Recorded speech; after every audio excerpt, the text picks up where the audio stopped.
Okey, kita bersua kembali. Kali ini juga kita nak bercakap berkenaan tentang kemahiran asas dan juga ilmu renang ataupun berenang. Mungkin ramai yang sudah pun mempunyai kemahiran asas tersebut, tetapi ada juga yang berminat dan juga ingin mengetahui dengan lebih lanjut bagaimanakah kemahiran asas ini boleh menyediakan anda untuk situasi-situasi dan juga mungkin untuk waktu-waktu riadah dan juga waktu-waktu senggang.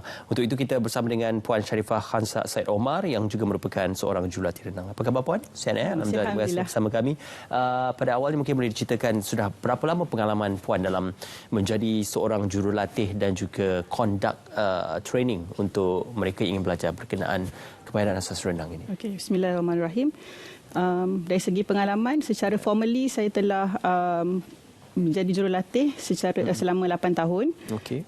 Dan saya sendiri bermula daripada umur 16 belajar dengan mak saya sendiri. Yeah. Dan kemudian bila masuk ke universiti dan ada keperluan untuk menjadi lifeguard sebab dekat UIA masa tu dia baru buka kolam renang untuk wanita. Jadi dia memerlukan lifeguard untuk wanita, dia buat training dan kita dapat certification dan qualification daripada situ. Yeah. Dan di situ saya bermula mengajar secara informal lah, maknanya sebagai pelajar, dan juga saya mengajar skill untuk pelajar-pelajar universiti. Okey. Dan bila saya dah graduate, di situ saya mula membina pengalaman bersama mak saya, mak dan adik sama-sama mengajar wanita dewasa di luar. Dan sekarang kami sudah mencecah 8 tahun lah. Okey. Mengajar. Diceritakan mengajar individu ataupun fokusnya mungkin pada awal untuk wanita dewasa. Ya. Tetapi juga ada dibuka kelas untuk mereka yang kecil sehinggalah kepada golongan yang mungkin sudah mempunyai asas. Jadi untuk peringkat-peringkat pembelajaran itu, apa mungkin peringkat pembelajaran dalam asas renang yang perlu diketahui oleh seseorang yang berminat atau mereka yang sudah mempunyai asas ni, Puan? Okey, baiklah.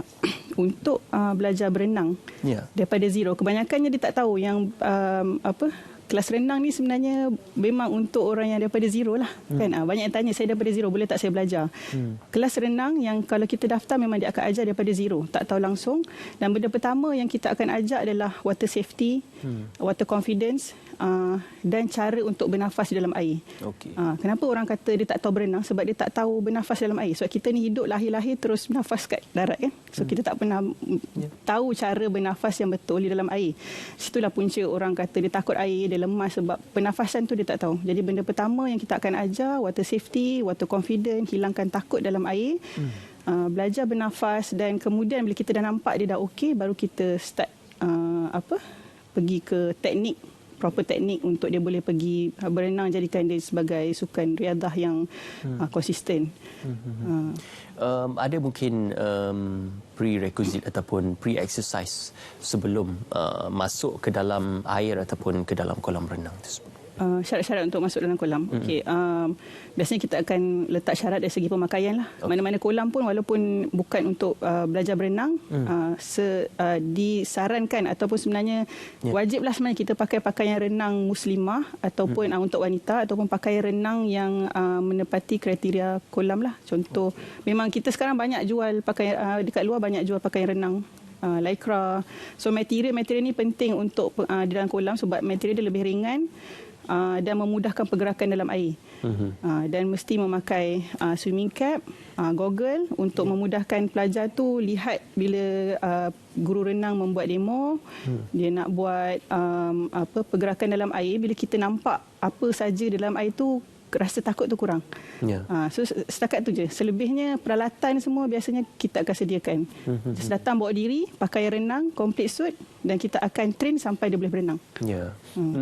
Golongan-golongan yang mungkin bukan tidak digalakkan tetapi berisiko untuk berenang ini, siapa yang mungkin ada masalah kesihatan dan sebagainya?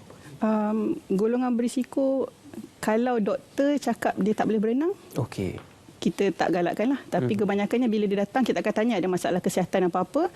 Dan jika dia bagi tahu contoh ada masalah jantung, sakit kaki, pernah kemalangan, dan kita akan tanya ada tak doktor bagi tahu limitation pergerakan yang awak tak boleh buat, ataupun tak boleh pergi jauh ke. Dan bila dia bagi tahu, doktor kata boleh, dan kita akan teruskan kelas renang seperti biasalah. Especially ada yang daftar dia mengandung. So dia mengandung. Ya, mengandung pun sebenarnya sangat digalakkan untuk berenang lah. Okey, jadi sehingga kepada trimester. Ya, saya sendiri saya berenang sampai trimester sampai 38 minggu dan nak bersalin. Anak kedua saya berenang dan 3 hari lepas tu saya bersalin. So benda tu memang sangat membantu. Jadi bagi yang mengandung dia nak belajar, kita akan suruh dia pergi jumpa doktor dan minta advice. Biasanya doktor akan bagilah. Cumanya kita nak affirmation daripada doktor yang doktor bagi dia untuk berenang. So kita tak nak pegang risiko yang tiba-tiba berlaku, which is tak ada. Cuma kita nak doktor confirmkan yang dia boleh berenang. Okey, cuma aspek keselamatan masih lagi diperketatkan dan juga masih lagi. Biasa kalau orang mengandung kita akan bagi kalau dia stress out ke, kita tak push dia macam pelajar yang biasalah. Mungkin kita bagi dia peralatan yang memudahkan dia apung supaya dia tak stres, tak penat. Macam tu. Okey. Berapa lama tempoh untuk seseorang yang daripada tidak mempunyai asas kepada sekurang-kurangnya boleh berenang di kolam renang dan kemudian pergi ke open water? Okey.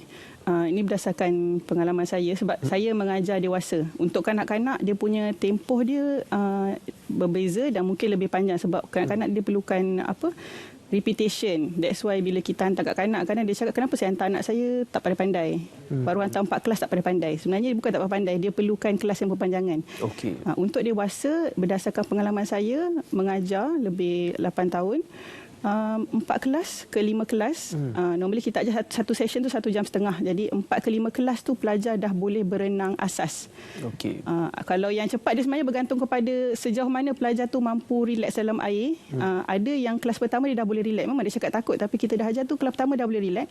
Mungkin kelas kedua dia dah boleh belajar satu teknik dan kelas ketiga keempat kita dah belajar teknik baru. Mungkin ada yang memerlukan tempoh yang masih yang lama. Terutama yang ada heavy trauma, pernah lemas. Kadang-kadang pengalaman lemas tu masa kecil, 5 tahun. Tapi dia takut dan bila dia dah ada keberanian nak belajar tu, dia ambil masa sebab dia teringat balik. Ambil masa tu bergantung kepada macam mana dia boleh, capability dia untuk relax dalam air dan bertenang. Dan majoriti adalah 4 kelas lah. Yang panjang tu tak ramai tapi ada. Apa style-style renang yang diajar dalam kelas renang Puan? Okey, kelas teknik renang banyak, backstroke, breaststroke, freestyle, butterfly. Tapi untuk kita banyak ajar dewasa ni dia orang lebih kepada nak beriadah, nak berenang santai. Jadi kita fokus pada kuat dada, breaststroke, freestyle, kuat bebas, dan kalau yang nak further kita akan ajar butterfly yang 2 tangan kuat tu kan. Okey. Itu lagi penat. Yang tu paling penat sebenarnya. So normally yang belajar kita ni yang dah berusia. Jadi dia tanya saya nak belajar semua. Kita boleh. Kita start yang slow dulu, yang biasanya breaststroke ni recreational punya teknik. Yang lebih relax, yang paling santai adalah breaststroke. Antara breaststroke dengan freestyle inilah yang banyak orang guna dalam berenang. Dan barulah mana yang daftar dia kata dia nak belajar untuk scuba diving, untuk pergi open water, kalau dia bagi tahu dan kita akan train. Contohnya 2 kelas dia dah dapat satu teknik. So kita tengok dia dah confident, kita terus bawa dia ke kolam lebih dalam supaya dia belajar water trading, water confidence, cara selamatkan diri, water safety semua supaya dia lebih yakin untuk pergi open water, supaya dia boleh yakin untuk pergi scuba diving. Sebab scuba diving pun requirement dia kena tahu berenang. Okey. Cuma itulah perbezaan antara kemahiran berenang dan menyelam. Mungkin ada yang kata dia satu kemahiran yang sama tetapi ia mungkin sedikit berbeza ya. Asas dan juga campahan itu. Jadi apa mungkin perkara paling asas dalam berenang dan juga perkara yang paling asas dalam menyelam yang mungkin kita tidak tahu perbezaan? Syarat dia sebenarnya relax. Okey. Sebab bila tak relax, otot kita ni jadi keras. So bila keras, satu bila kita nak terapung dalam keadaan badan kita keras, kita akan tenggelam. Dan bila kita takut atau kita takut air, kita stres. Bila kita nak masuk dalam air pun kita tak boleh sebenarnya. Kadang kita cakap saya cuba nak tembus air tapi tak boleh sebab kita tak relax lah. So kita macam terlalu put effort untuk tembus dalam air. So lebih pada relax, pengawalan tangan dan kaki dan pengawalan nafas. Biasanya bila kita nak menyelam ni kita kena release banyak udara supaya kita boleh pergi ke bawah. Okey. Dan bila kita berenang ni kita kena banyak pengawalan nafas lah. Ambil nafas lepas, ambil nafas lepas. Jadi benda tu tak banyak beza.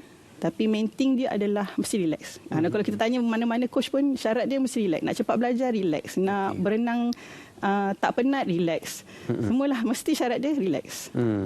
Tapi bila kita cakap pasal berenang ni, dia adalah satu sukan yang menggerakkan full body ataupun whole body. Jadi kekuatan dari top to toe tu adalah penting. Betul. Ya, jadi bagaimana menyediakan aspek fizikal, latihan-latihan asas ataupun senaman asas untuk regangan the whole body tu, Puan. Okey, biasanya sebelum masuk kolam kita akan galakkan pelajar untuk buat regangan biasalah yang biasa kita buat kan, kepala, stretch kepala, kaki, tangan semua. Dan kita akan minta pelajar bawa air ataupun mungkin coklat ataupun makanan yang manis. So bila kita dalam air tu ada certain time kita penat, kita akan top up energy. Dan kemudian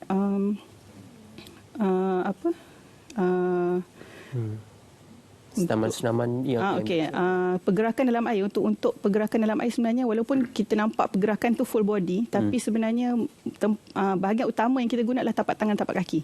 Okey. So sebab tu kita perlu belajar berenang, sebab cikgu renang ni dia pun melalui fasa-fasa belajar. Jadi dia tahu pergerakan mana, pergerakan utama yang kita gunakan. Sebenarnya kita tak perlu guna semua satu badan ni untuk untuk pergi sampai ke hujung. Sebenarnya pergerakan tapak tangan dan kaki ni akan membawa kita lebih laju ke depan.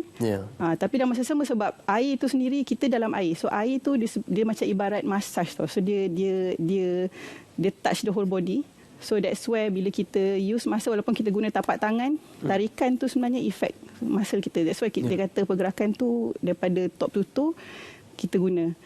Tapi main thing dia adalah tapak tangan, tapak kaki. So sebenarnya yang kita rasa penat berenang tu sebenarnya kita tak guna proper teknik lah.